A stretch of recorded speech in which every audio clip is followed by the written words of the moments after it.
আজকে আমরা কিছু গুরুত্বপূর্ণ বিষয় নিয়ে কথা বলবো ইনশাআল্লাহ তাআলা। আমি আলোচনা শুরু করতে চাই পবিত্র কোরআনুল কারীমের সূরাতুল আলে ইমরান এর 102 নম্বর আয়াত থেকে। আল্লাহ রাব্বুল আলামিন অত্র আয়াতে বলেছেন, বা'দা আউযু বিল্লাহি মিনাশ শাইতানির রাজীম। আল্লাহ রাব্বুল আলামিন বলছেন, ইয়া আইয়ুহাল্লাযীনা আমানু, হে মুমিনগণ, তোমরা যারা ঈমান এনেছো, ইত্তাকুল্লাহ, তোমরা আল্লাহকে ভয় করো, ওয়ালা তামুতুন্না ইল্লা ওয়া আনতুম মুসলিমুন। এর আগে আল্লাহ পাক বলছেন হাক্কা তুকাতিহ, ভয় করার মতো করে ভয় করো, ওয়ালা তামুতুন্না ইল্লা ওয়া আনতুম মুসলিমুন, পরিপূর্ণ মুসলিম না হয়ে কেউ মৃত্যুবরণ করো না। আল্লাহ পাক এখানে মুমিনদেরকে বলছেন, ইয়া আইয়ুহাল্লাযীনা আমানু, হে মুমিনগণ। কারা মুমিন? উত্তর পেতে হলে চলে যেতে হবে হাদিসে জিবরিলে। কোন হাদিস? হাদিসে জিবরিল, সহিহ মুসলিম হাদিস নাম্বার 9, মিশকাত হাদিস নাম্বার 2। রাসূলুল্লাহ সাল্লাল্লাহু আলাইহি ওয়াসাল্লাম মসজিদে বসে আছেন। এমন সময় একজন ব্যক্তি মসজিদে প্রবেশ করলেন। আমার কি ভাষা বুঝতে পারছেন? আচ্ছা, আমি চট্টগ্রামে গেলে বিপদ। চট্টগ্রাম, কক্সবাজার, সিলেট, আমি কোনো ভাষা বুঝি না।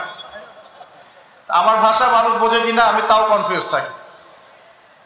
তো যাই হোক, আমি সরল বাংলায় বলার চেষ্টা করছি। আল্লাহ পাক বলছেন, হে মুমিনগণ। কারা মুমিন? উত্তর আছে হাদিসে জিবরিলের মধ্যে। জিবরাইল আলাইহিস সালাম মানুষের রূপ ধরে মসজিদ নববীর মধ্যে আসলেন এবং সাহাবীদের সামনেই আসলেন। সাহাবীদের সামনে মানুষের রূপ ধরে জিবরাইল আলাইহিস সালাম এই একবারই এসেছেন, ইতিহাসে একবার। এসে নবী সাল্লাল্লাহু আলাইহি ওয়াসাল্লামকে জিজ্ঞাসা করছেন 4টা প্রশ্ন। কয়টা প্রশ্ন? 4টা। 1 নম্বর জিজ্ঞাসা করছেন, ইয়া মুহাম্মদ, বলবেন সাল্লাল্লাহু আলাইহি ওয়াসাল্লাম, হে মুহাম্মদ সাল্লাল্লাহু আলাইহি ওয়াসাল্লাম, আখবিরনি আনিল ইসলাম, আমাকে ইসলাম সম্পর্কে বলুন। নবী সাল্লাল্লাহু আলাইহি ওয়াসাল্লাম বলছেন, ইসলাম হচ্ছে আন তাশহাদা আল্লা ইলাহা ইল্লাল্লাহ ওয়া আন্না মুহাম্মাদান আবদুহু ওয়া রাসূলুহু। ইসলাম হচ্ছে এই সাক্ষ্য দেয়া যে আল্লাহ ছাড়া কোনো ইলাহ নেই এবং মুহাম্মদ সাল্লাল্লাহু আলাইহি ওয়াসাল্লাম আল্লাহর বান্দা এবং রাসূল। এটা হলো প্রথম, অর্থাৎ কালিমা লা ইলাহা ইল্লাল্লাহ। এর অর্থ হচ্ছে আল্লাহ ছাড়া আমি কারো বিধান মানতে পারবো না। কথা কি বোঝা যায়? আল্লাহ ছাড়া আমি কারো দাসত্ব করব না। আল্লাহ ছাড়া কেউ আমার রব নয়, কেউ আমার রিজিক দাতা নয়, কেউ আমার জীবন দাতা নয়, কেউ আমার মৃত্যু দাতা নয়, এমনকি আল্লাহ ছাড়া বিধান দেওয়ার মালিকও কেউ না। মুহাম্মদুর রাসূলুল্লাহ, অর্থাৎ আল্লাহকে পাওয়ার জন্যে যে তরিকা, মুহাম্মদ সাল্লাল্লাহু আলাইহি ওয়াসাল্লামের পথ ও পদ্ধতি অনুসরণ করতে হবে। এই তরিকার বাইরে অন্য কোনো তরিকা ফলো করা যাবে না। হ্যাঁ, তবে তার তরিকা ফলো করা যাবে যার কথা এবং কাজ নবীর সাথে মিলে যায়, আলহামদুলিল্লাহ। যারটা মিলে না তারটা নেওয়া যাবে না। মুহাম্মদুর রাসূলুল্লাহ মানে নিজের মন গড়া কোনো কাজ করা যাবে না। ইবাদত করার ক্ষেত্রে প্রত্যেকটা কাজ নবী সাল্লাল্লাহু আলাইহি ওয়াসাল্লামের সুন্নাত মোতাবেক করতে হবে। মুহাম্মদুর রাসূলুল্লাহ সাল্লাল্লাহু আলাইহি ওয়াসাল্লাম। 2, ওয়া আন তুকিমাস সালাত, তুমি 5 ওয়াক্ত সালাত আদায় করবে।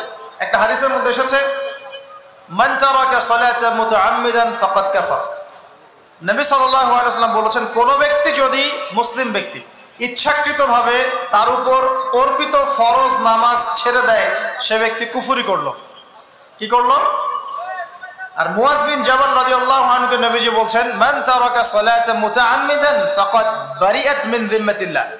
যে ব্যক্তি তার উপর অবধারিত ফরজ নামাজ ছেড়ে দেয়, সে যেন আল্লাহর জিম্মেদারি থেকে মুক্ত হয়ে গেল। আল্লাহর কোনো জিম্মেদারি নাই তার উপর। 90% মুসলিমের দেশে এটা খুবই দুঃখজনক যে আমাদের মধ্যে বেশিরভাগ মানুষ 5 ওয়াক্ত নামাজ পড়ে না। শুধু বড় গলায় কি 90% মুসলিম বললে হবে? যখন 90% মুসলিমের দেশের 100% মুসলিম 5 ওয়াক্ত নামাজ পড়বে, ইসলাম এমনি এমনি প্রতিষ্ঠা হয়ে যাবে ইনশাআল্লাহ তাআলা। যখন মুসলিম কান্ট্রির বেশিরভাগ মানুষই নামাজি হবে, ইনশাআল্লাহ আল্লাহর জমিনে আল্লাহর দিন প্রতিষ্ঠা হয়ে যাবে ইনশাআল্লাহ। আমরা যদি নামাজ আদায় না করি, দিন কি প্রতিষ্ঠা হবে ভাই? আমরা তো আমাদের দেহের উপরেই দিনটা প্রতিষ্ঠা করতে পারলাম না। পরিবারে করব কিভাবে, সমাজে কিভাবে করব, আর বিশ্বে কিভাবে করব? তবে আলোচনার একটা উদ্দেশ্য বলে দিয়ে থাকি, আগেই বলে দেই, ইসলাম দিয়ে পৃথিবী শুরু হয়েছে, নবী দিয়ে সভ্যতা শুরু হয়েছে, ইসলাম দিয়েই পৃথিবী শেষ হবে, নবী দিয়েই সভ্যতা শেষ হবে ইনশাআল্লাহ। শুরু হয়েছে আদম আলাইহিস সালামকে দিয়ে এবং শেষ হবে ইনশাআল্লাহ তাআলা নবী ঈসা আলাইহিস সালামকে দিয়ে। এই কথাটা মাথায় রাখবেন। ইহুদিরা অপেক্ষা করে বসে আছে। কিসের অপেক্ষায় বসে আছে? সব ইহুদি না অবশ্য, যারা জালেম, জায়নিস্ট, বদ, এরা অপেক্ষা করে বসে আছে যে শেষ জামানায় তাদের একজন মাসিহ আসবে। কি আসবে? মাসিহ মানে ত্রাণকর্তা, উদ্ধারকর্তা। যেই মাসিহ আসলে পরে তারা সারা বিশ্বটাকে শাসন করবে এই জেরুজালেম থেকে। কোন জায়গা থেকে? নাম শুনছেন? কোন দিকে এটা? ইসরায়েল। আচ্ছা, ইসরায়েলের না, এটা ফিলিস্তিনের। কার? এই জায়গার মালিক কে? এই জায়গার মালিক আমরা, এটা আমাদের জায়গা। 3টা মসজিদ আপনি সফর করবেন সোয়াবের আশায়, তার সবচেয়ে শ্রেষ্ঠ মসজিদ হারাম মানে মক্কায় 1 রাকাত নামাজ পড়বেন, 1 লক্ষ রাকাত নামাজের সওয়াব হবে ইনশাআল্লাহ। 2 নাম্বার মদিনা, 1 রাকাত নামাজ পড়বেন, 1000 রাকাত নামাজের নেকি হবে ইনশাআল্লাহ। 3 নাম্বার কি? এই যে আকসা, আমরা তো ভুলেই গেছি।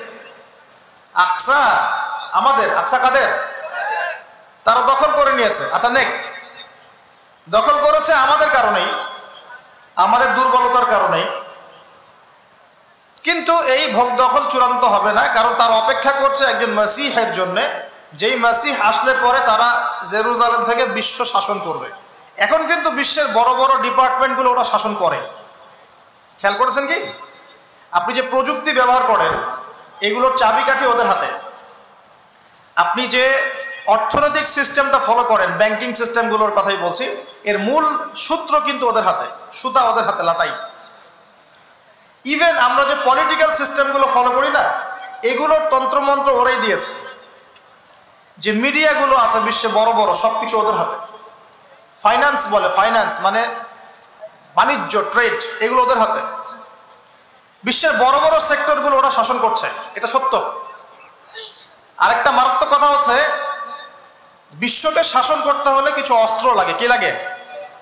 অস্ত্র শস্ত্র ছাড়া হবে না। একটা দেশের সাথে একটা দেশের মনে করেন খারাপ সম্পর্ক, এখন একটা দেশের কাছে আছে দাকুরাল, আর একটার কাছে আছে পারমাণবিক অস্ত্র। কে জিতবে? যার কাছে যত ভারী অস্ত্র আছে, শক্তিশালী, তার দাপট তত বেশি। তো এইসব বড় বড় মারণাস্ত্রগুলো, যেগুলোকে আমরা বলি নিউক্লিয়ার ওয়েপেন্স অথবা বলি থার্মোনিউক্লিয়ার ওয়েপেন্স, এগুলো ওদের হাতে। মাসিহ আসলে পরে তারা বিশ্ব শাসন করবে, এটা ওদের যে তালমুদ এই গ্রন্থের মধ্যে লেখা আছে। এবং তারা মনে করে যে এই দাজ্জালই হচ্ছে মাসিহ, তারা মনে করে। আর আমরা জানি হাদিস থেকে এই দাজ্জাল সত্যিকারের মাসিহ নয়। সত্যিকারের মাসিহ কে? ঈসা আলাইহিস সালাম। আল্লাহ পাক ঈসা আলাইহিস সালামের হাতে এই মিথ্যা মাসিহকে মেরে ফেলবেন প্যালেস্টাইনের বাবেলুদ নামক জায়গায়। কোন জায়গা? বাবেলুদ, হাদিসে বর্ণিত আছে। এবং তাকে মারার পরে নবী ঈসা আলাইহিস সালাম সেখান থেকে পুরো বিশ্বে আবারও ইসলামিক একটা খিলাফা কায়েম করবেন ইনশাআল্লাহ তাআলা। এটা হচ্ছে ইসলামের গন্তব্য, এটা হবেই। পৃথিবীর যত পরাশক্তিগুলো আছে এরা সবাই যদি ঐক্যবদ্ধ হয়ে যায় এবং এই ভবিষ্যৎবাণীটাকে মুছে ফেলতে চায়, কশ্চিনকালেও সফল হবে না ইনশাআল্লাহ। কারণ এটা বলেছেন কে? স্বয়ং আল্লাহ এবং তার রাসূল মুহাম্মদ সাল্লাল্লাহু আলাইহি ওয়াসাল্লাম। এটা আমাদের গন্তব্য, এটা সুসংবাদ দিয়ে শুরু করলাম। এখন আল্লাহ পাক আমাদেরকে বলছেন, হে মুমিনরা, তোমরা আল্লাহকে ভয় করো। ইমানদার কারা বোঝাতে গিয়ে হাদিসে জিবরিল আসছে। জিবরাইল আলাইহিস সালাম এসেছেন, জিজ্ঞাসা করছেন ইসলাম কাকে বলে। নবীজি বলছেন আগে কালিমা, তারপরে সালাত। তো সালাতের কথা বলতে গিয়ে ওখানে চলে গিয়েছিলাম। আমরা যদি ইসলামের বিজয় দেখতে চাই তাহলে সবাইকে 5 ওয়াক্ত নামাজ পড়তে হবে। রাজি আছেন তো? আজকে থেকে 5 ওয়াক্ত নামাজ ছাড়বেন? স্পেশালি যুবক ভাই যারা আছো, তোমাদের তারুণ্য আছে, রক্তের উদ্যম আছে, তোমরা চাইলে অনেক কিছুই করতে পারো। অনেক বার্ধক্যে উপনীত হওয়া মানুষ নামাজ পড়তে চায় কিন্তু পড়তে পারে না। তরুণদের কাছে আল্লাহ পাক সুযোগ দিয়েছেন।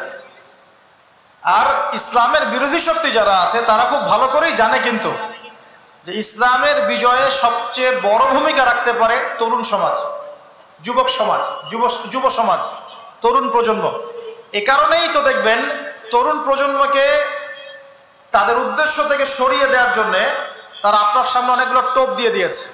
দেখাবো টোপ কয়েকটা। 1 নম্বর টোপ দিয়েছে মেয়ে নারী জাতি, মেয়েদেরকে বেপর্দা করে তোমার সামনে উপস্থাপন করে দিয়েছে, ফ্রি মিক্সিং। এখন তুমি আর ঈমান ধরে রাখতে পারছো না। এটা পরিকল্পিত ছিল, কারণ আল্লাহ পাক বলছেন যুজ্জিনা লিন-নাস হুব্বুশ শাহাওয়াতি মিনান নিসা, মানুষের জন্য সবচেয়ে যে আকর্ষণীয় বিষয়গুলো তার মধ্যে 1 নম্বর হচ্ছে মহিলা, মানে মেয়ে, নারী জাতি। এটা আমাদের কাছে সবচেয়ে আকর্ষণীয়। আল্লাহ পাকের সবচেয়ে সুন্দর সৃষ্টিকে মানুষ না, মানুষের মধ্যে আল্লাহ পাকের সবচেয়ে শ্রেষ্ঠ সৃষ্টিকে নারী জাতি। আল্লাহ পাক তাদেরকে সুন্দর করে সৃষ্টি করেছেন, তাই নয় কি? এই কারণে পুরুষদের সবচাইতে আকর্ষণের জায়গা কোনটা? নারী জাতি। এই কারণে মেয়েদেরকে বেপর্দা করে তোমার সামনে ছেড়ে দেওয়া হয়েছে। জেনা বেড়েছে, ব্যভিচার বেড়েছে, ফ্রি মিক্সিং বেড়েছে, ধর্ষণ বেড়েছে, এই যে হারাম প্রেমের সম্পর্কগুলো বেড়েছে। যুবকেরা তাদের জীবনের উদ্দেশ্য ভুলে গেছে। আমার কথা কি বুঝতে পারছেন? আচ্ছা, এটা 1 নাম্বার। 2, মাদক। যুবকদের সামনে মাদকের সহজলভ্যতা, চাইলেই হাত বাড়ালেই মাদক, হাত বাড়ালেই ইয়াবা, হাত বাড়ালেই ফেন্সিডিল, হাত বাড়ালেই হেরোইন, তাই না? কথা ঠিক না ঠিক? যদি কেউ চায় যে আমি আজকে রাত্রে মাদক খাবো, সে পারবে, হাত বাড়ালেই পারবে। এখনকার সমাজ এমন, যদি কেউ চায় যে আজকের রাত্রে আমি পতিতালয়ে গিয়ে রাত কাটাবো, সে পারবে। 500 টাকা 1000 টাকার বিনিময়ে মানুষ এখন জেনা করতে পারে না? 5 টাকা 10 টাকা 50 100 টাকা দিয়ে মানুষ এখন ইয়াবা কিনে খেতে পারে। আর যারা সীমান্তবর্তী অঞ্চলে আছেন তারা আরো ভালো জানেন আমার কথা কতটুকু সত্য কতটুকু মিথ্যা। যুবকদের সামনে মাদক এমনি দেওয়া হয় নাই। উদ্দেশ্য কি? তোমার দ্বারা ইসলামের বিজয় সম্ভব ছিল। মাদক সেবন করাই তোমাকে সরাই দিয়েছে ওই রাস্তা থেকে। কথা বুঝতে পারছো? খুব সতর্ক। 3 নাম্বার, জুয়া। তোমার সামনে জুয়া দিয়ে দিয়েছে। জুয়া, ফুটবল বিশ্বকাপ হইলে জুয়া, IPL হইলে জুয়া, BPL হইলে জুয়া, ফুটবল ফিফা হইলে জুয়া। জুয়া খেলে না মানুষ। আর যে যুব সমাজ তাদের জীবনের উদ্দেশ্য জানে না, তাদের পক্ষেই সম্ভব এইসব মেসি, আর্জেন্টিনা, ব্রাজিল এইসব নিয়ে ব্যস্ত থাকে। যারা নিজেদের জীবনের উদ্দেশ্য জানে তাদের জন্য কোশ্চিনকালেও এখানে সময় নষ্ট করা সম্ভব না। দুনিয়ার জীবনটা কি খেলতামাশা? দুনিয়ার জীবনটা কি খেলতামাশার জন্য? আল্লাহ পাক যে হায়াতটা দিয়েছেন, ধরেন 50, 60 বা 100 বছর, এই হায়াতটা কে দিয়েছেন? এই সময়টার মালিক কে? তাহলে আল্লাহ যদি সময়ের মালিক হয়, আমি কেন সময় 1 ঘন্টা অপচয় করবো ওখানে বসে বসে? এই সময়টাকে আমার নাকি? সময়টা আমার বাপের নাকি? সময়টা কার? আল্লাহর দেওয়ার সময় আমি টিভি সেটের সামনে বসে বসে 1.5 ঘন্টা নষ্ট করে ফেললাম। খেললো 2টা দল আর তালি বাজছে, আমি মাশাআল্লাহ। কালকে দেখলাম কক্সবাজার থেকে আসার সময় রাস্তা ব্লক, পুরা একটা দল জিতেছে, পুরা রাস্তা ব্লক, হাঁটা যাচ্ছে না, মিছিল, পাগলের মতো মানুষ মোটরসাইকেল নিয়ে ছুটছে, গাড়ি নিয়ে ছুটছে, সিগারেট খাচ্ছে, আরো যে কি খাচ্ছে, মেয়ে নিয়ে ঘুরছে, আর একটা পতাকা নিয়ে ঘুরছে। যে দেশের পতাকা নিয়ে ঘুরছে ওই দেশ জানেও না মনে হয় যে এই দেশে এই আমার সাপোর্টার আছে। হ্যাঁ, আর খেয়াল করে দেখবেন এই আয়োজনগুলো এখন করানো হচ্ছে মুসলিম দেশগুলোকে দিয়ে। মানে মুসলমানদের অবস্থা দেখলে এখন মনে হচ্ছে সুবহানাল্লাহ, যে হারাম একটা কাজকে জায়েজ করার যে কত তরিকা বের হয়েছে। এখন একটা মুসলিম কান্ট্রি জিতেছে, মানে ভাবখানা এমন যে এই জেতার ফলে আমরা ইসলামী খেলাফত কায়েম করে ফেলেছি। ভাবখানা এমন যে কুফফারদের সাথে মনে হয় যুদ্ধ জিহাদ করে বিশ্বের বুকে ইসলাম কায়েম করে ফেলেছে। ভাবখানা এমন। এই স্টেডিয়ামগুলো করতে কত কোটি বিলিয়ন ডলার খরচ করতে হয়েছে, কত শ্রমিক যে এই স্টেডিয়ামগুলো বানাতে মারা গেছে তোমরা জানোই না। কি হচ্ছে এখানে? পশ্চিমারা আসছে, এনজয় করছে, খেলাধুলা হচ্ছে। বিষয়টা কি জানেন? আমাদেরকে এই খেলাধুলার অহেতুক কাজে ব্যস্ত করে দিয়ে ওরা ওদের এজেন্ডা বাস্তবায়ন করছে। দেখবেন যখন রমজান মাস আসে তখন দেখবেন মুসলিম কান্ট্রির উপর নির্যাতন বাড়ে। যখন যখন বড় বড় ইভেন্ট হয়, ওয়ার্ল্ড কাপ, এইটা সেটা, দেখবেন ভিতরে ভিতরে মুসলিম কান্ট্রির উপর নির্যাতন বাড়তে থাকে। মানুষ একদিকে তাকায় থাকে, আর একদিকে উদ্দেশ্য সাধন করতে থাকে। বুঝাচ্ছি বিষয়টা। আপনার 5টা বাচ্চা আছে মনে করেন, খুব জ্বালায়, কান্নাকাটি করে, হইচই করে, আর আপনি মোবাইল ফোনটা বের করে দিয়ে বলেছেন, বাবা বস, তোরা 5 জন মিলে একটা কার্টুন দেখ, আমি একটু কাজটা করি। দিয়ে দিলেন, ও কার্টুন দেখছে চুপচাপ, কেউ কোনো ডিস্টার্ব নাই। আর বুঝতে পারছেন?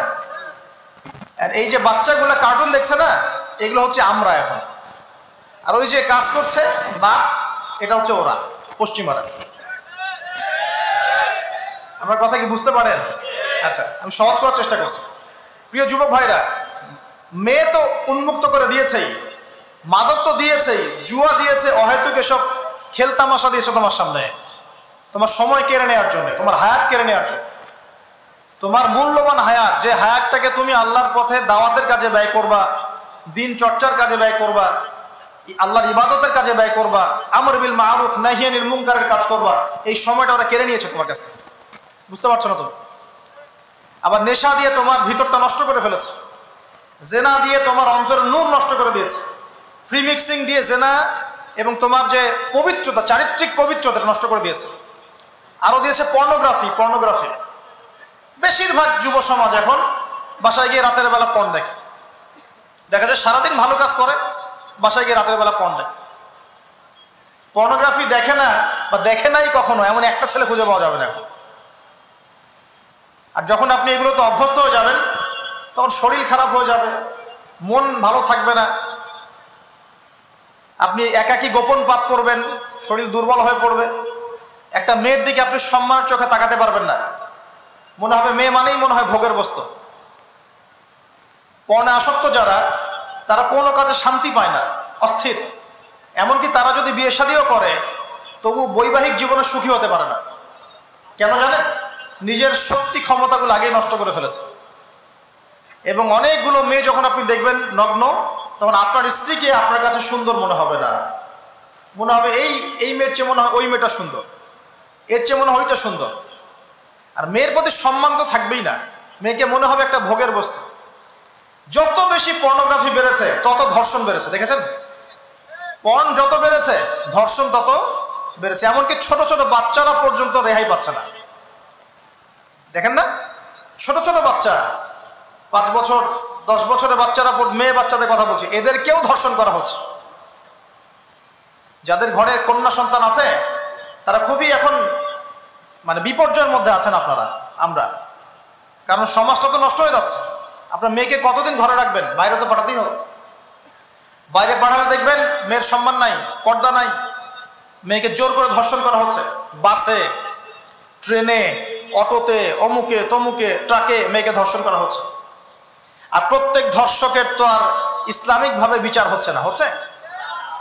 যদি একটা এলাকায় ধর্ষণ হতো আর ধর্ষককে জনসমক্ষে ডেকে ফাঁসি দেওয়া হতো না, তাহলে দেখতেন যে ওই এলাকায় ধর্ষণ বাড়তো না, কমে যেত। যদি একটা এলাকার চোরদেরকে জনসমক্ষে নিয়ে এসে হাত কেটে ফেলা হতো, তাহলে বুঝতেন চুরি কাকে বল। ভয়ে চুরি করতে পারতো না মানুষ। আর ভাগ্য ভালো যে এই নিয়মগুলো এখন নাই। কেন ভাগ্য ভালো বললাম? ভাগ্য ভালো কেন বললাম? কারণ এই নিয়ম যদি এই মুহূর্তে চালু করা হয়, এই মুহূর্তে যে এখন এই সেকেন্ডের মধ্যে চালু করা হয়, তাহলে অনেক বড় বড় রাঘব বোয়াল যারা আছে, ওদের হাত থাকবে না। কথা বুঝতে পারছেন না? কেউ চুরি করে সিসকা চোর বলি আমরা, না কি বলেন আপনারা? ছিচকা চোর বলেন। কেউ আছে চুরি করে, পুকুর চুরি করে। সিসকা চোরকে ধরতে পারলে রাস্তাঘাটে কি মাইটটা দেওয়া হয়, তাই না? মনে হয় যে নিজের শক্তি খাটানোর একটাই জায়গা চোর পিটানো। মসজিদে যদি, ভাই বসেন, মসজিদে যদি একটা চোর ধরা পড়ে, কি মাইটটা মারে, খুঁটির সাথে বেঁধে একদম জুতা স্যান্ডেল দিয়ে। আর সামনে যে পুকুর চুরি করে বসে আছে, কিছুই করতে পারতেছে। কি কথা মিথ্যা করা বলছে? যদি একটা মুসলিম রাষ্ট্রের মধ্যে দুর্নীতি না থাকতো না, মুসলিম রাষ্ট্র বিশ্বকে নেতৃত্ব দিত ইনশাআল্লাহ। যদি কোনো মুসলিম রাষ্ট্রের মধ্যে দুর্নীতিটা না থাকতো না, তাহলে দেখতেন ওই রাষ্ট্র অবশ্যই বিশ্বকে নেতৃত্ব দিত ইনশাআল্লাহ। এমন অনেক অমুসলিম রাষ্ট্র আছে যেগুলো অমুসলিম হওয়া সত্ত্বেও ওদের মধ্যে কোনো দুর্নীতি নাই। জানেন? আল্লাহ পাক আমাদের সবাইকে পরিপূর্ণ মুসলমান হওয়ার তৌফিক দান করুন। দেখেন আল্লাহ পাক বলেছেন উদখুলু ফিস সিলমি কাফা, তোমরা পরিপূর্ণরূপে ইসলামে প্রবেশ করো। এখন আমি যদি নামাজও পড়ি, আবার ঘুষও খাই, এদিকে রোজাও রাখি, আবার সুদও খাই, আবার এদিকে আমি হজমরাও করি, অন্যের সম্পদ আত্মসাৎ করি, মাপে কমও দেই, মজুদদারি করি ইত্যাদি, আমি কি পরিপূর্ণ মুসলিম? আমি কি উদখুলু ফিস সিলমি কাফার উপর আমল করতে পেরেছি? আর আল্লাহ পাক এখানে বলছেন ওয়ালা তামুতুন্না ইল্লা ওয়া আনতুম মুসলিমুন, পরিপূর্ণ মুসলমান না হয়ে তোমরা মৃত্যুবরণই করিও না। করলেই সমস্যা। পরিপূর্ণ মুসলমান না হয়ে মারা গেলেই সমস্যা। কি সমস্যা? ওই যে আল্লাহ পাক বলবেন মান রব্বুক, বলবে লা আদরি, আমি তো জানি না, কারণ পরিপূর্ণ মুসলমান হয়নি তো, আল্লাহর সাথে শিরক করেছে। আল্লাহ পাক বলবেন মা দীনুক, বলবে লা আদরি, আমি জানি না। মা দীনুক উত্তর কেমন করে দিতে পারবে? ইসলামের কিছু অংশ মানে, কিছু অংশ মানে না। ইসলামের কিছু অংশ মানে, নামাজ, রোজা, হজ, যাকাত, তাসবিহ, তাহলিল সবই মানে, কিন্তু সুদ ছাড়তে হবে, ঘুষ ছাড়তে হবে, জেনা করা যাবে না, মদ খাওয়া যাবে না, দুর্নীতি করা যাবে না, মানে না। তাহলে মা দীনুক কি উত্তর দিবে? মান নবিয়ুক, কে নবী? উত্তর কিভাবে সম্ভব?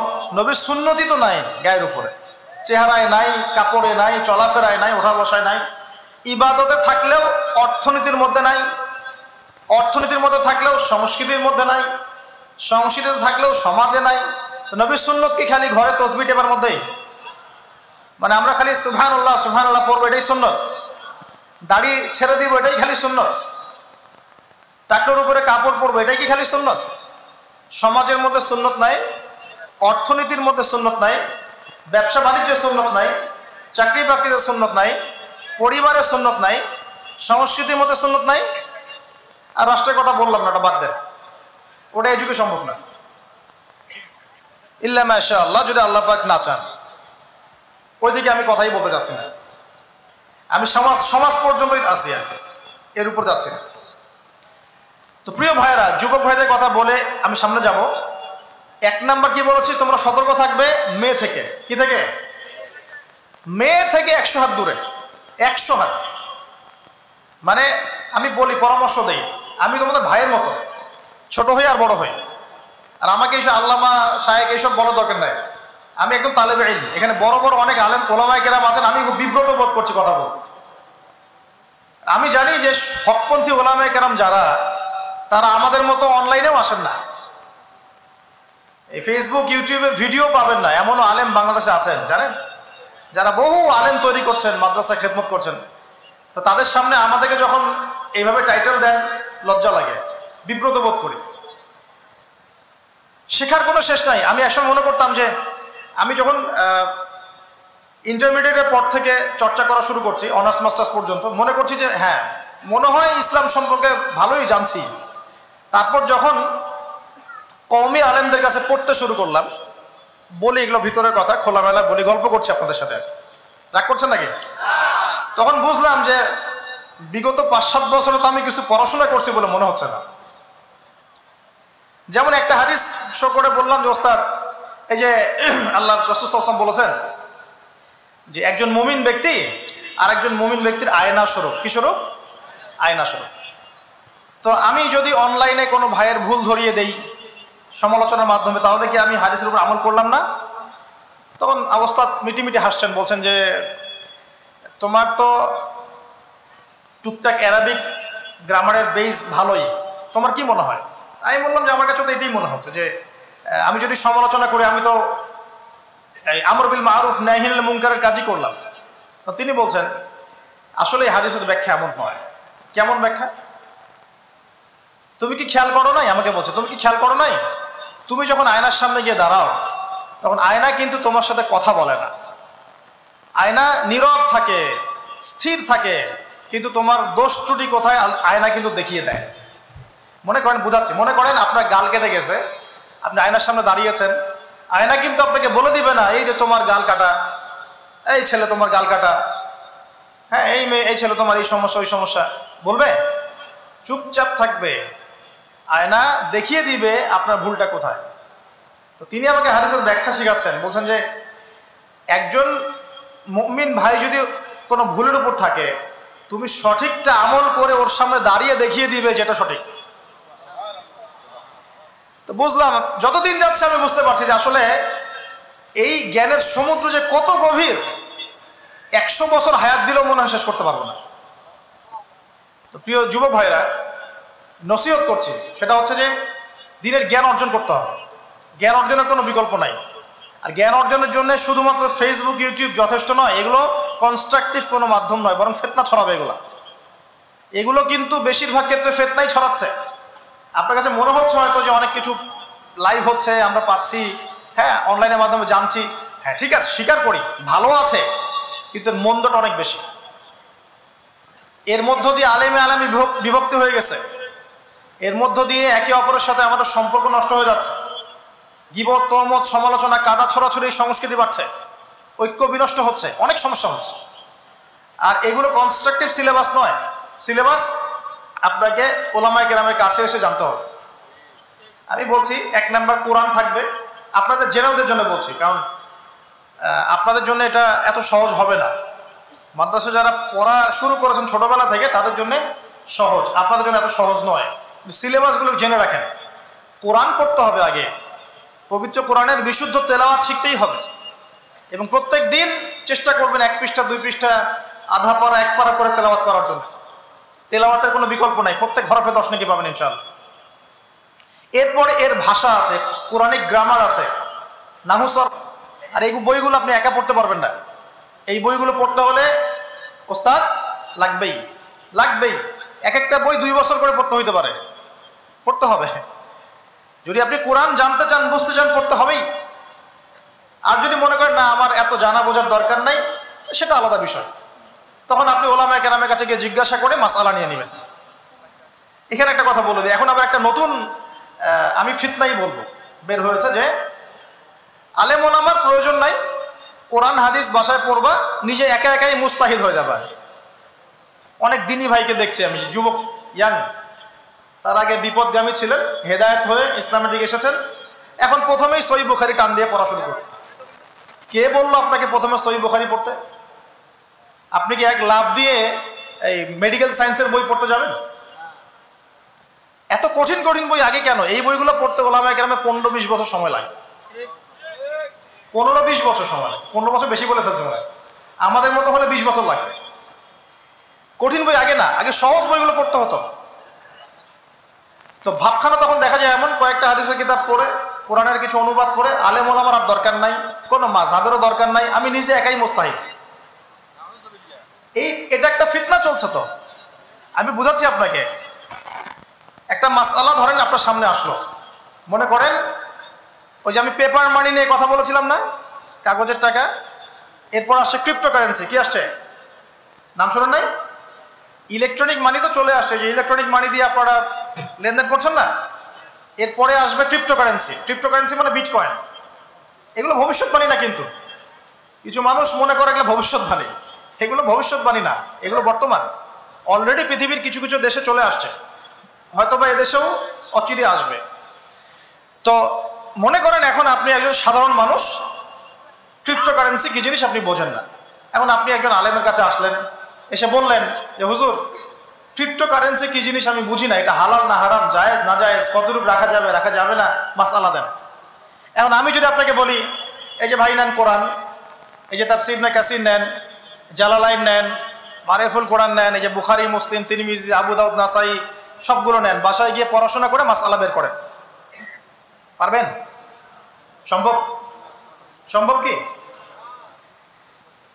কে পারবে? যিনি মুস্তাহিদ।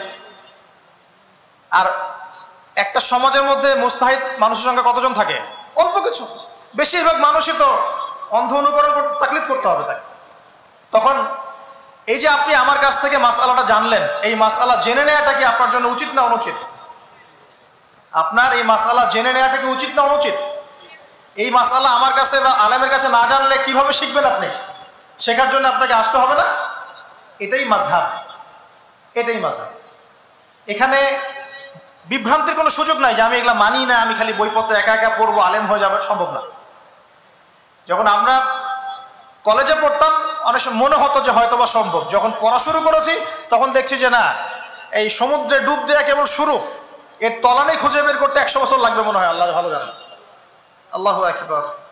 দিনের জ্ঞান অত বেশি। আলী রাদিয়াল্লাহু আনহু একটা কথা বলে দিয়ে সামনে যাচ্ছি। আলী রাদিয়াল্লাহু আনহু শেষ বয়সে বলছেন, তাকে প্রশ্ন করা হচ্ছে যে আপনার কি কোনো দুঃখ আছে জীবনে? আলী রাদিয়াল্লাহু আনহু বলছেন যে আমি শুরু থেকে নবী সাল্লাল্লাহু আলাইহি ওয়াসাল্লামের পাশে ছিলাম, আমার দুঃখ নাই, তবে একটা মনের কষ্ট। কি? আমি যে জ্ঞানগুলো শিখেছি নবীর কাছ থেকে সাল্লাল্লাহু আলাইহি ওয়াসাল্লাম, সেই জ্ঞান বিতরণ করার জন্য কোনো পাত্র খুঁজে পেলাম না। কি গভীর কথা! যে জ্ঞান শিখেছি এটা বিতরণ করার পাত্রই খুঁজে পেলাম না। তাহলে পাত্র, আমরা তো পাত্র, জ্ঞান বিতরণ করবেন উলামায়ে কেরাম। পাত্র আমরা যদি পরিষ্কার না হই, জ্ঞান কিভাবে পাবেন? সম্ভব না। আরেকটা বিষয় বলে দেই, যখন আপনি জ্ঞানের চর্চায় মাঠে নামবেন, আল্লাহ পাক আপনার সম্মানার্থে ফেরেশতার পাখা আপনার পায়ের নিচে বিছিয়ে দিবে ইনশাআল্লাহ। আর যখন আপনি জ্ঞান চর্চা করে আলেম হবেন ইনশাআল্লাহ তাআলা, আপনার জন্যে আসমান জমিনের সমস্ত মাখলুক, এমনকি সমুদ্রের নিচের মাছ, গর্তের ভিতরের পিপিলিকা, সবাই আল্লাহর কাছে আপনার জন্য ইস্তেগফার করবে ইনশাআল্লাহ। একটা হাদিসে নবীজি বলেছেন যে আকাশের চাঁদটাকে তোমরা যেমন দেখো উজ্জ্বল অন্য নক্ষত্রগুলোর তুলনায়, ঠিক তেমনি সাধারণ মানুষের উপরে একজন আলেমের মর্যাদা এমন। তো প্রিয় ভাইয়েরা, যুবক ভাইদেরকে বলছে, স্পেশালি আজকের লেকচারটা স্পেশালি তোমাদের জন্যই, যে এই ফাঁদগুলো থেকে বেঁচে থাকবে এবং এলেম অর্জন করবে। এলেম অর্জনের কোনো বিকল্প নয়, এবং এলেম অর্জনের জন্য সিলেবাস লাগবে। আর অনেক বইপত্র একা একা পড়তে পারবে না, আলেম ওলামাদের সংস্পর্শ লাগবেই, অন্যথায় পারবে না। এর পাশাপাশি আপনি সিরাতের বই পড়বেন, ইতিহাস পড়বেন, ইসলামিক অর্থনীতি পড়বেন, হ্যাঁ, ভূরাজনৈতিক প্রেক্ষাপটের বইগুলো পড়বেন, এগুলো ঠিক আছে। এবং জেনারেল লাইনে যেখানে পড়াশোনা করছেন, এই পড়াশোনাও কন্টিনিউ করবেন, এবং আপনার প্রতিভা দিয়ে আপনার জায়গা থেকেই ইসলামের খেদমত করবেন ইনশাআল্লাহ তাআলা। পারা যাবে না? আল্লাহ তৌফিক দান করুন। যুবক ভাইদের সামনে এই ফাঁদ। কেন ফাঁদ? কারণ যুবক ভাইরা যদি জীবনের উদ্দেশ্য জেনে ফেলে এবং ইসলাম প্রতিষ্ঠার কাজে আত্মনিয়োগ করে, তাহলে কুফার শক্তি পালানোর জায়গা খুঁজে পাবে না ইনশাআল্লাহ। প্রিয় ভাইরা, আল্লাহ রাব্বুল আলামিন বলছেন মুমিনদেরকে, হে মুমিনরা, তোমরা আল্লাহকে ভয় করো। দেখুন, 6টা পিলারে বিশ্বাস না করা পর্যন্ত কেউ মুমিন হয় না। কয়টা পিলার? 1 নাম্বার হচ্ছে আল্লাহর প্রতি বিশ্বাস। 1 নাম্বার আল্লাহর প্রতি বিশ্বাস। 2 ফেরেশতা মণ্ডলীর প্রতি বিশ্বাস। 3 আসমানি কিতাব সমূহে বিশ্বাস। 4 নবী রাসূলগণের প্রতি বিশ্বাস। 5 পরকালের প্রতি বিশ্বাস। এবং 6 তাকদীরের ভালো মন্দের প্রতি বিশ্বাস। এই 6টা পিলারকে মনে বিশ্বাস করতে হয়, মুখে স্বীকৃতি দেওয়া লাগে, এবং কাজেও বাস্তবায়ন করতে হয়, তারপর আপনি মুমিন হবেন ইনশাআল্লাহ। আল্লাহ পাক বলছেন আমাদেরকে, এই মুমিনদেরকে, তোমরা আল্লাহকে ভয় করো, ভয় করার মতো ভয় করো। এটার ব্যাখ্যা কি? ভয় করা মানে কি? শুধু নেক আমল করা মানেই আল্লাহকে ভয় করা নয়। আল্লাহ পাকের যত নিষেধ আছে, এই নিষেধগুলো ছেড়ে দেওয়ার নাম হলো আল্লাহকে ভয় করা। যদি আমি নামাজ পড়ি, প্রমাণিত হবে না যে আমি আল্লাহকে ভয় করি। আর হারাম ছেড়ে নামাজ পড়েন, হালাল খেয়ে নামাজ পড়েন, প্রমাণ হবে আপনি আল্লাহকে ভয় করেন। নামাজ পড়াটা একটু সহজ কাজ, কিন্তু এই হারাম রিজিক ছেড়ে দেওয়া এত সহজ কাজ নয়। রোজা রাখা সহজ কাজ তুলনামূলক, কিন্তু সুদ ঘুষ ছেড়ে দেওয়া এত সহজ কাজ নয়। তাসবিহ তাহলিল করা সহজ কাজ, কোরআন তেলাওয়াত করা সহজ কাজ তুলনামূলক, কিন্তু ওই বোনের সম্পত্তি তাকে ফিরিয়ে দেওয়া এত সহজ নয়। অন্য মুসলিম ভাইয়ের মান সম্মান রক্ষা করা তো সহজ নয়। পরিবারে পর্দা এবং নামাজ কায়েম করা তো সহজ নয়। এবং এই সুদ ঘুষ দুর্নীতি অন্যের সম্পদ আত্মসাৎ থেকে বের হয়ে আসা এত সহজ নয়। তাকওয়া মানে কি? পরিপূর্ণরূপে ইসলামে প্রবেশ করা, আল্লাহ পাকের যাবতীয় হুকুম আহকাম মেনে চলা, আদেশও এবং নিষেধও। আল্লাহ পাক বলেন শেষে, ওয়ালা তামুতুন্না ইল্লা ওয়া আনতুম মুসলিমুন। একজন নবীর কথা খালি বলবো, বিশৃঙ্খলা করেন না, একটু ধৈর্যের সাথে বসেন। আমরা খুব লম্বা আলোচনা করবো না, একটু বসেন, শেষ করে দিচ্ছি আস্তে আস্তে। আর যদি কারো কোনো প্রশ্ন থেকে থাকে, এভাবে চিরকুট আকারে আমাদের এখানে দিতে পারেন ইনশাআল্লাহ। মুসলিম না হয়ে মৃত্যুবরণ করো না। আল্লাহ পাকের কালাম পবিত্র কোরআনের মধ্যে সূরা হজ নামে একটা সূরা আছে। এখানে আল্লাহ পাক সূরা হজের মধ্যে ইব্রাহিম আলাইহিস সালামের কথা বলছেন যে হুয়া সাম্মাকুমুল মুসলিমিন। ইব্রাহিম আলাইহিস সালাম সেই নবী যিনি তোমাদের নাম মুসলিম দিয়েছেন। কি দিয়েছেন? আচ্ছা, ইব্রাহিম আলাইহিস সালামের দুইটা ঘটনা বলবো খালি, আমি আপনাকে ইসলাম দেখাচ্ছি কি জিনিস। দেখুন, তার স্ত্রীকে আল্লাহ পাক বলছেন রেখে আসো, হাজেরা আলাইহিস সালামকে রেখে আসো মক্কার কাবা ঘরের কাছে, যেখানে কোনো মানুষ নাই, কোনো খাবার পানি কিচ্ছু নাই, সাথে ছোট সন্তান ইসমাইল। দেখেন, রেখে আসার সময় কিন্তু ইব্রাহিম আলাইহিস সালাম আল্লাহকে বলেন নাই যে আল্লাহ আমি আমার স্ত্রী সন্তানকে ওখানে কেন রেখে আসবো, এর পিছনে যুক্তি কি, এর পিছনে বিজ্ঞান কি, এর পিছনে দর্শন কি জিজ্ঞাসা করেছিলেন? আল্লাহ পাক বলেছেন সামি'না আতা'না। সন্তান বড় হয়েছে, আল্লাহ পাক বলছেন তাকে জবাই করতে হবে। তিনি সন্তানকে গিয়ে বলছেন ইয়া বুনাইয়া ইন্নী আরা ফিল মানামি আন্নী আসবাহুক, আমি স্বপ্নে দেখছি তোমাকে জবাই করছি, ফানজুর মাযা তারা, তোমার কি রায় আমাকে বলো। সন্তান বলছে এবার ইয়া আবাতি, হে আমার আব্বা, ইফআল মা তু'মার, আপনাকে যে আদেশ করা হয়েছে সে আদেশ আপনি পালন করেন। সাতাজিদুনি ইনশাআল্লাহু মিনাস সাবিরিন, ইনশাআল্লাহ আপনি আমাকে ধৈর্যশীল পাবেন। কে বলছে এটা? ইসমাইল। ইসমাইলের মধ্যে কি এখনকার তরুণদের জন্য আদর্শ নাই? যে বয়সে ইসমাইল আলাইহিস সালাম বলছেন আব্বা আমাকে জবাই করে দেন, কোনো সমস্যা নাই, ইনশাআল্লাহ আপনি আমাকে ধৈর্যশীল পাবেন, ওই বয়সের আমাদের তরুণ প্রজন্ম টিকটক প্রজন্ম, ওই বয়সে আমাদের তরুণ প্রজন্ম যে কিশোর গ্যাংয়ে যোগ দিয়েছে, জেনা করেছে, মাদক খাচ্ছে, জুয়া খেলছে, এই যে জার্সি গায়ে দিয়ে ঘুরে বেড়াচ্ছে। দেখেন, এই ওয়াজে আসার সময় দেখলাম যে কিছু ছেলে দাঁড়িয়ে আছে ওখানে, কি হচ্ছে ওখানে দাঁড়ায়, বক্তা এখন আসে নাই, সিগারেটের প্যাকেট থেকে সিগারেট বের করে টান দিচ্ছে ওখানে। বক্তা তো এখন আসেন, টান দিয়ে যায়, তারপর বসে। মাদক বলতে কি বোঝো তোমরা? খালি গাঁজা, ইয়াবা, ফেন্সিডিলি মাদক? সিগারেটটা মাদক না? এই জর্দা খাই, এটা কি মাদক না? এগুলো মাদকের মধ্যে পড়ে, এগুলো ফ্যাশন হয়ে গেছে এখন। আল্লাহ পাক তোমাদেরকে এগুলো থেকে হেফাজত করুন। আমি দেখেন, ইসমাইল বলছেন হে আমার আব্বা আমাকে আপনি জবাই করে দেন, যদি আল্লাহ আদেশ করে থাকেন, আমাকে ধৈর্যশীল পাবেন ইনশাআল্লাহ। মা বোনদের জন্য বলছে এখানে একটা কথা, দেখুন প্রিয় মা বোনরা ভালো করে শুনুন। দেখুন, ইসমাইল আলাইহিস সালামকে কিন্তু তার বাবা বড় করেন নাই। ইসমাইল আলাইহিস সালাম বড় হয়েছেন মক্কায় তার মায়ের কাছে, হাজরা আলাইহিস সালামের কাছে। আর ইব্রাহিম আলাইহিস সালাম থাকতেন সিরিয়ায়, শামে, তার আরেক স্ত্রী সারা আলাইহিস সালামের সাথে। তিনি যাওয়া আসা করতেন। আর তখনকার যাওয়া আসা এত সহজ ছিল না, তখন কোনো মোটর যান ছিল না। তো দেখুন, যেমন মা তেমন সন্তান। কেমন মা? হাজরা আলাইহিস সালামকে বলা হচ্ছে যে তোমাকে এখানে রেখে যেতে আল্লাহ আদেশ করেছেন। তো হাজরা আলাইহিস সালাম বলছেন এখানে তো কোনো পানিও নাই, কোনো খাবারও নাই, আপনি এখানে আমাদেরকে একা ফেলে যাচ্ছেন। ইব্রাহিম আলাইহিস সালাম বলছেন আল্লাহর আদেশ কিছু করার নাই। এখন হাজরা আলাইহিস সালাম বলছেন আচ্ছা যদি আল্লাহ আদেশ করে থাকেন তাহলে ইনশাআল্লাহ আল্লাহ আমাদের হেফাজত করবেন, আল্লাহর প্রতি আমি পূর্ণ তাওয়াক্কুল করলাম। কে বলছেন? হাজরা। এই হাজরা আলাইহিস সালামের দেখেন এখানে তো কোনো খাবারই নাই, পানিও নাই, এক মশক পানি একটু খাবার দ্রুতই শেষ হয়ে গেল। শেষ হওয়ার পর তিনি ছোটাছুটি করছেন, suffer Marwa, suffer Marwa, suffer Marwa, কোথাও যদি একটু পানি পাওয়া যায়। কি তাওয়াক্কুল আল্লাহর প্রতি, ছোটাছুটি করছেন। বাচ্চা ইসমাইল কান্নাকাটি করছে।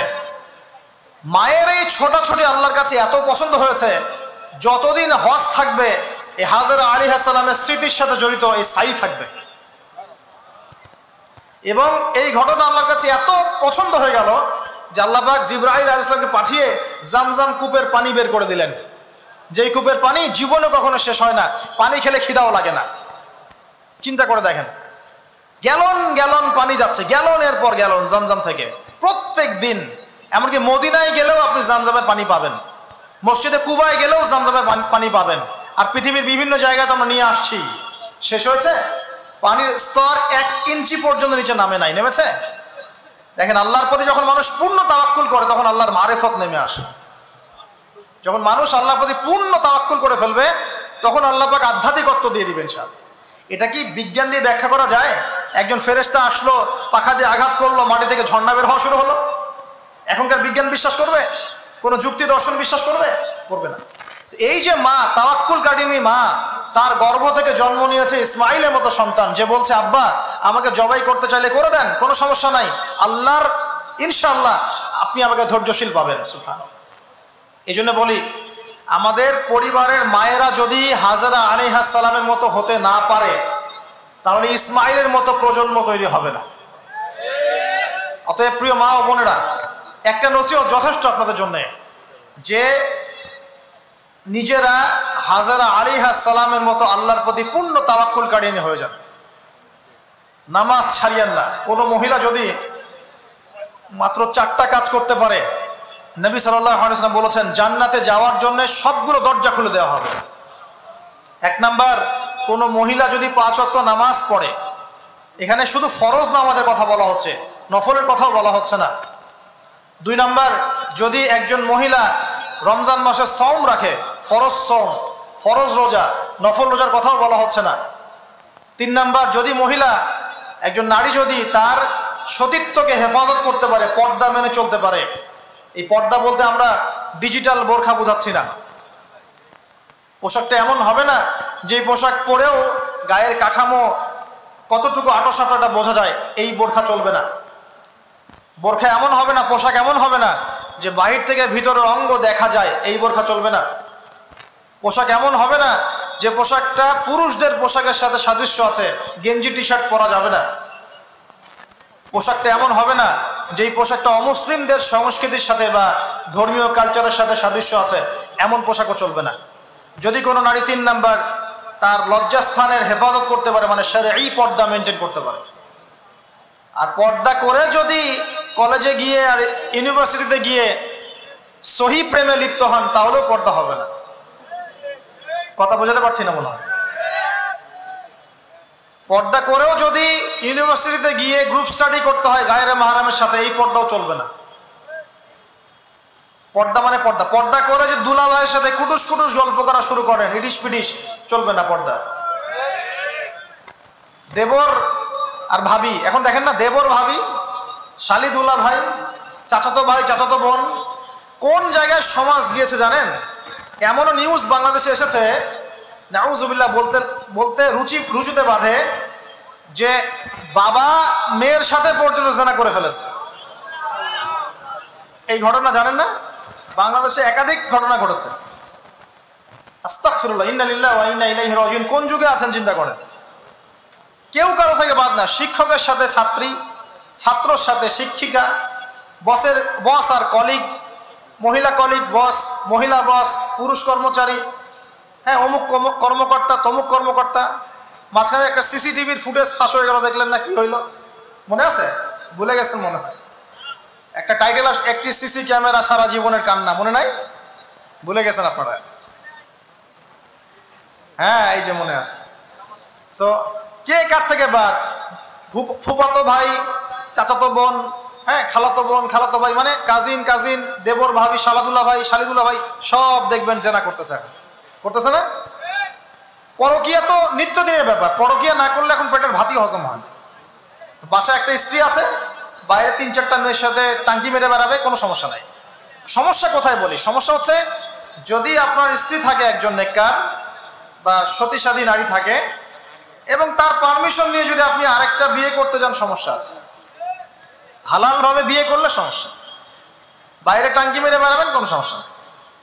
বাসায় একটা স্বামী আছে, বাইরে আরো 2-4টা ছেলের সাথে ফোনে কথা বলে, কোনো সমস্যা নেই। আমরা এখন কি করি জানেন? আমরা জেনাকে প্রমোট করি, নগ্নতাকে প্রমোট করি, আর বিয়ে হালাল জিনিসগুলোকে আমরা ঢেকে দেই, বাধা দেই। বিয়ে করতে চান, দেখবেন বাধা পাবেন। জেনা করতে চান, বাধা পাবেন না। হ্যাঁ, বিশ্বাস করছেন না? বিয়ে করতে যে দেখেন খালি কত বাধা আসে, আর জেনা করতে যান, কোনো বাধা নাই। মদ খাইতে যান, কোনো বাধা নাই। লিগ্যাল কিছু পতিতালয় আছে আমাদের দেশে, লিগ্যাল, এবং তাদেরকে পতিতা বললেও মানুষ রাগ করে। এখন বলতে হবে যৌনকর্মী, সেক্স ওয়ার্কার। কেন? তাদের যদি এতই সম্মান দেওয়ার ইচ্ছা থাকে আমাদের, আমরা কি ওদেরকে হালাল কোনো কর্মসংস্থান দিয়ে এই পাপের পথ থেকে ফেরাতে পারি না? ঠুনকো আবেগ দেখাও মিয়া, বাইরে খালি কিছু টাকা পয়সা ইনভেস্ট করে একটা প্রজেক্ট হাতে নিয়ে এই মেয়েদেরকে, মহিলাদেরকে যদি একটা ভালো কর্মসংস্থানের ব্যবস্থা করে, ওরা কি জেনা করবে নাকি? ও তো টাকার জন্য করে, পেটের দায়ে করে। কোনো মেয়ে কি চায় নিজের ইজ্জত মানুষের কাছে বিক্রি করতে? কোনো মেয়ে চায় না। প্রিয় দিনী বোনেরা, পোশাক এই 4টা মূলনীতি মেনে চলবেন।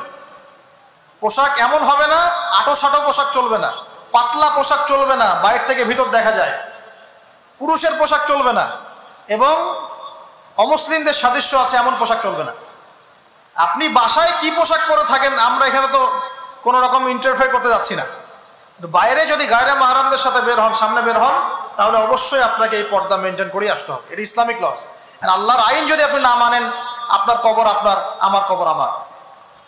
ফাযাক্কির ইন্নামা আনতা মুযাক্কির, উপদেশ দাও তুমি, শুধু উপদেশদাতা। লাস্তা আলাইহিম বিমুসাইতির, তুমি কারো প্রতি দারোগা নও, আমাদের দায়িত্ব জাস্ট প্রচার করা।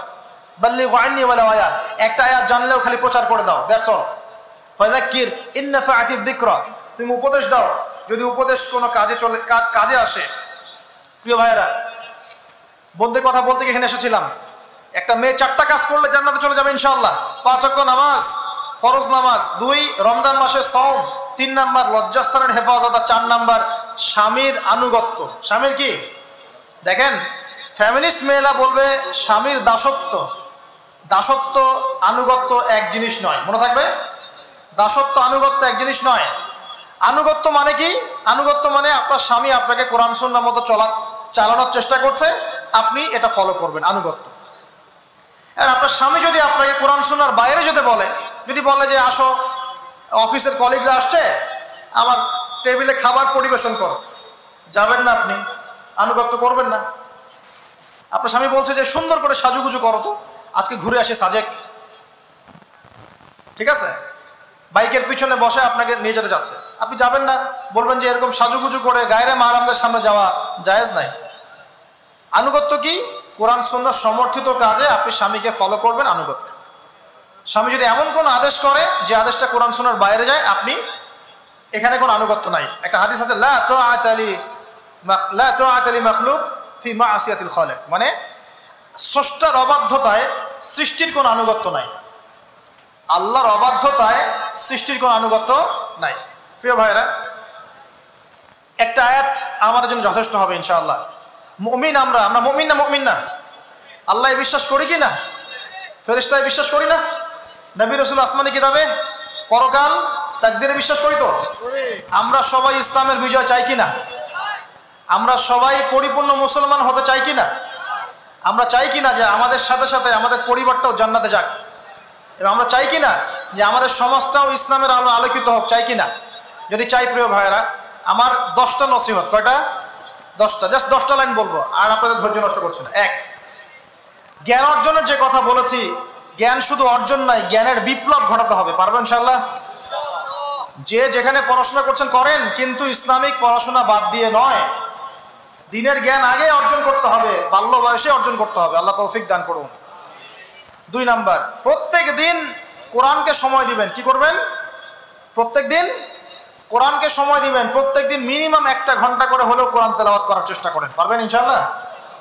2। 3 নাম্বার, আপনার জীবনটাকে রাসূলুল্লাহ সাল্লাল্লাহু আলাইহি ওয়াসাল্লামের সুন্নাত দিয়ে সাজাতে হবে। প্রত্যেকটা কাজ করার আগে 3 বার চিন্তা করবেন। কয়বার? 3 বার, যে এই কাজটা কিভাবে করলে সুন্নত হবে, কিভাবে করলে সুন্নত হবে না। এই রাত্রে ঘুমাবেন, 3 বার চিন্তা করবেন যে কি কি কাজ করে ঘুমালে পরে ঘুমটা সুন্নত হবে, নেকি হবে। ওযু করবেন, সূরা ফালাক নাস ইখলাস পড়বেন, আয়াতুল কুরসি পড়বেন, সূরা বাকারার শেষে 2টা আয়াত পড়বেন, 33 বার সুবহানাল্লাহ, 33 বার আলহামদুলিল্লাহ, 34 বার আল্লাহু আকবার পড়বেন। ডান দিকে কাত হবেন, আল্লাহুম্মা বিইসমিকা আমুতু আহইয়া। ব্যাস। যদি 6 ঘন্টা ঘুমিয়ে থাকেন, 6 ঘন্টার প্রত্যেক সেকেন্ডে নেকি পাবেন ইনশাআল্লাহ। এর নাম সুন্নত। প্রতিটা কাজ সুন্নত মাফিক করতে হবে। একটা খালি কথা বলে দেই, শুধু একবার দরুদ পড়ে নাই, নবীর নাম শুনে দরুদ পড়ে নাই ইচ্ছাকৃতভাবে, তাকে নবীজি বলছেন সে ধ্বংস হোক। নবী বলছেন আমিন, মানে বদদোয়া হচ্ছে এটা। তাহলে সারা জীবন যে আমরা দাড়ি রাখছি না, টাকনুর নিচে কাপড় পরছি, হ্যাঁ, যে গোফ লম্বা করে একদম শুশুকের মতো রেখে দিয়েছি, কাটছি না, লেবাস ইসলাম না আসছে না, নামাজ পড়ছি না সুন্নাহ মোতাবেক জীবন করছি না, আমাদের কি হবে? আমরা কি নবী সাল্লাল্লাহু আলাইহি ওয়াসাল্লামের সুপারিশ পাবো? কবরে তাকে দেখালে উত্তর দিতে পারবো? পারবো ইনশাআল্লাহ। কখন? যখন আমরা পুরো জীবনটাকে নবীর সুন্নাহ মতো ঢেলে সাজাবো ইনশাআল্লাহ। সূরা আল ইমরানের মধ্যেই আছে, কুল ইন কুনতুম তুহিব্বুনাল্লাহ ফাত্তাবিউনি। আল্লাহ বলছেন, হে নবী বলে দিন, তোমরা যদি আমার ভালোবাসা চাও, আল্লাহকে পেতে চাও, তাহলে নবীকে অনুসরণ করো, আমাকে অনুসরণ করো। আল্লাহ পাক কি করবেন? ইউহিব্বুকুমুল্লাহ, আল্লাহ পাক তোমাদেরকে ভালোবাসবেন। ইয়াগফির লাকুম যুনুবাকুম, আল্লাহ পাক তোমাদের সমস্ত গুনাহ মাফ করে দেবেন ইনশাআল্লাহ। আল্লাহু গফুরুর রহিম।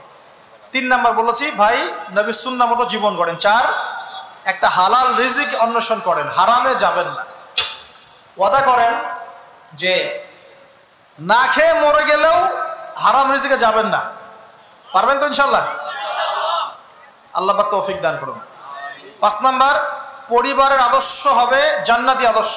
পরিবারের মধ্যে অনইসলামিক কোনো কালচার ঢুকতে দিবেন না।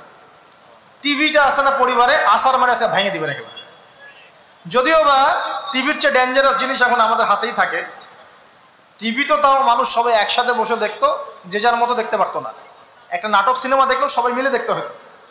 এখন তো ফোন, সবার ঘরে ঘরে একটা পৃথিবী, সবাই ঘরে ঘরে যে যার মতো দেখছে আর কি। টিভি ভাঙে আর কি করবে? বাদ দেন, থাক, টিভি আর ভাঙে কি করবে? আচ্ছা, আর পরিবারে পর্দা থাকতে হবে। ছোটবেলা থেকে সন্তানদেরকে কোরআনের শিক্ষা দেওয়া লাগবে, তালিম থাকতে হবে পরিবারে। পরিবারে হালাল রিজিক থাকতে হবে। একটা কথা বলি, পরিবারে মেয়েদের প্রতি, স্পেশালি মেয়েদের প্রতি নরম থাকবেন, কঠিন হয় না। কারণ আমার অভিজ্ঞতা থেকে বলছি ভাই, নারী জাতির প্রতি কঠিন হয়ে কোনো ফায়দা নাই। যত কঠিন হবেন তত সমস্যা। আর এই ব্যাপারে আপনার চেয়ে আমার অভিজ্ঞতা 1 ধাপ বেশি, মাত্র 1 ধাপ। আচ্ছা, 5টা। 6 নাম্বার হচ্ছে ইসলামিক কিছু ফাউন্ডেশন বা অ্যাসোসিয়েশন গড়ে তোলার চেষ্টা করেন। এদের কাজ হবে ইসলামের সৌন্দর্যগুলো দিয়ে সমাজ সেবা করা। পারা যাবে না? ওই যে হিলফুল ফুজর নবী সাল্লাল্লাহু তৈরি করেছিলেন না? আচ্ছা, এটা শুধু ফাউন্ডেশন হতে হবে জরুরি না, এটা প্রতিষ্ঠানও হতে পারে, একটা মসজিদের উদ্যোগে হতে পারে, মাদ্রাসার উদ্যোগে হতে পারে, বা সামাজিক সংগঠনও হতে পারে, যার উদ্দেশ্য হচ্ছে ভালো কাজ করা। এই শীতকাল আসছে, এই শীতকালে আমরা ইনশাআল্লাহ তাআলা পুরো দেশব্যাপী, এই শীতকালে ইনশাআল্লাহ আমরা চেষ্টা করব পুরো দেশব্যাপী শীতার্ত মানুষের মধ্যে বিনামূল্যে কম্বল বিতরণ করার জন্য। পারা যাবে না ইনশাআল্লাহ? ইনশাআল্লাহ। সমাজ কল্যাণমূলক কাজ করলে কি হবে জানেন? সমাজের মানুষের কাছে ইসলামের সৌন্দর্য ফুটে উঠবে এবং ওই হাদিসের উপর আমল হবে। যদি আপনি কোনো মুসলিম ভাইয়ের একটা কষ্ট দূর করে দেন, আল্লাহ পাক আপনার একটা কষ্ট দূর করে দিবেন ইনশাআল্লাহ। আপনি যতক্ষণ মুমিন বান্দা মুসলিম ভাইয়ের পাশে থাকবেন, আল্লাহ পাকও আপনার সাহায্যে আপনার পাশে থাকবে ইনশাআল্লাহ। আল্লাহ পাক তৌফিক ইনায়াত করুন, আমিন। আর কি? আমর বিল মারুফ নাহি আনিল মুনকারের কাজ করবেন। প্রত্যেক মাসে কিছুটা সময় আল্লাহর রাস্তায় দেওয়ার চেষ্টা করেন। 1 দিন হোক, 2 দিন হোক, 3 দিন হোক, 7 দিন হোক, আপনি চেষ্টা করেন আল্লাহর পথে সময় দেওয়ার জন্য। এটা 7। 6টা বললাম না 7টা বললাম? 7টা বলছি। 8 নাম্বার, আলেম ওলামার সোহবত লাগবে। একা একা চলা যাবে না। আপনি যে আলেম ওলামাদেরকে হক্কানি মনে করেন, আপনার দৃষ্টিতে তাদের কাছেই আপনি পড়ে থাকেন, কোনো সমস্যা নাই। পরামর্শ ভিত্তিক চলবেন এবং আলেমদের মাঝখানে বিভক্তি সৃষ্টি করবেন না, ঐক্যবদ্ধতার চেষ্টা করবেন। আল্লাহ পাক তৌফিক দান। আর দুটো হচ্ছে, আপনার পরবর্তী প্রজন্ম, বাচ্চা কাচ্চা যারা আছে, তাদেরকে এখন থেকেই পরিপূর্ণ মুসলমানের মতো গড়ে তুলবেন। আইডল দিবেন। তোমাদের আইডল হচ্ছে ওমর রাদিয়াল্লাহু আনহু, তোমাদের আইডল খালিদ বিন ওয়ালিদ, তোমাদের আইডল আলী রাদিয়াল্লাহু আনহু, তোমাদের আইডল আবু বকর সিদ্দিক, তোমাদের আইডল হচ্ছে তারিক বিন জিয়াদ, মোহাম্মদ বিন কাসেম। এই যে আপনাদের এই এলাকায়, চিটাগাং এলাকায় কত আলেম ওলামা ওলিয়া উলিয়ার পদচারণা ঘটেছে জানেন? ইতিহাস পড়ে দেখবেন, আপনি ইতিহাস পড়তে পড়তে শেষ করতে পারবেন না। সেই মুঘলদের আগে পর্তুগিজরা, তার আগে আরো মানুষ এসেছে, আরো বণিকরা এসেছে, সুফি দরবেশরা এসেছেন, পীর সাহেবরা এসেছিলেন, বড় বড় আল্লাহর ওলিরা এসেছেন, আসেন নাই? অনেক যুদ্ধ বিগ্রহ, জিহাদ হয়েছে এখানে। এমনি এমনি তো ইসলাম পায়নি এই এলাকার মানুষ। ইসলাম এখানে প্রচার করা হয়েছে, প্রতিষ্ঠা করা হয়েছিল। ইবনে বতুতাও এখানে এসেছিলেন। হিস্ট্রি পড়ে দেখেন। তো আমাদের পরবর্তী জেনারেশনকে শিখাতে হবে আমাদের শেকড় কোনটা, আমাদের শেকড় ওদেরকে চেনাতে হবে। পারবো না ইনশাল্লাহ? আর সবশেষ কথা হচ্ছে ভাই, যে আমাদের মা বোনদেরকে খাস পর্দা রাখার চেষ্টা করেন, কোনোভাবেই যেন তাদের ইজ্জত আবরু কেউ সম্ভ্রম নষ্ট করতে না পারে। আল্লাহ পাক আমাদের সবাইকে এই আদর্শগুলো মেনে চলে তৌফিক ইনায়াত করুন, আমিন। أقول قولي هذا أستغفر الله لي ولكم ولسائر المسلمين بارك الله لنا ولكم بالآية الحكيم إنه تعالى جواد كريم بر رؤوف رحيم.